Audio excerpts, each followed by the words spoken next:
ایک شہزادے کو بہت سی دولت اپنے باپ سے ترکہ میں ملی۔ اس نے دل کھول کر روپیہ خرچ کیا اور خوب سخاوت کی، فوج اور رعایا کی بھلائی کے لیے بہت سا مال صرف کر دیا۔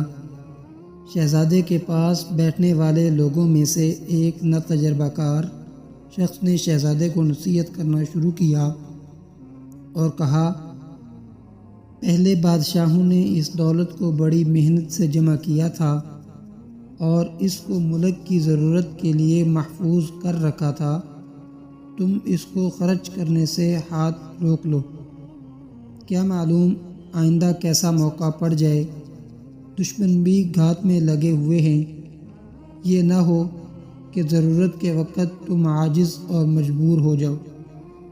اگر تم اپنا خزانہ لوگوں میں بانٹ دو گے تو ہر گھر والے کو ایک ایک چاول کے برابر حصہ ملے گا اور خزانہ ختم ہو جائے گا۔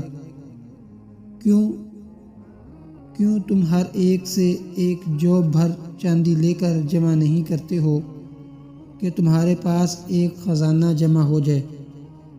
شہزادے کو اس شخص کی بات ناگوار ہوئی، سن کر منہ پھیر لیا اور اس کو جھڑک دیا اور کہا، خدا نے مجھ کو سلطنت کا مالک بنایا ہے تاکہ خود کھاؤں اور دوسروں میں تقسیم کروں۔ میں چوکیدار نہیں ہوں کہ مال و دولت کی رکھوالی کروں۔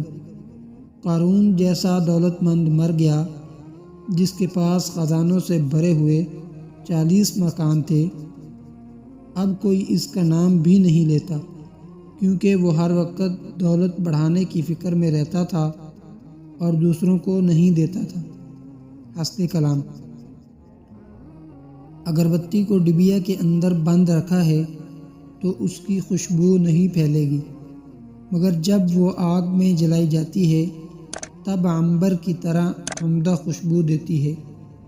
اگر تم بڑے صاحب عزت بننا چاہتے ہو تو سخاوت کرو، اس لیے کہ جب تک تم کھیت میں دانہ نہ بکھیرو گے اناج نہیں اگے گا۔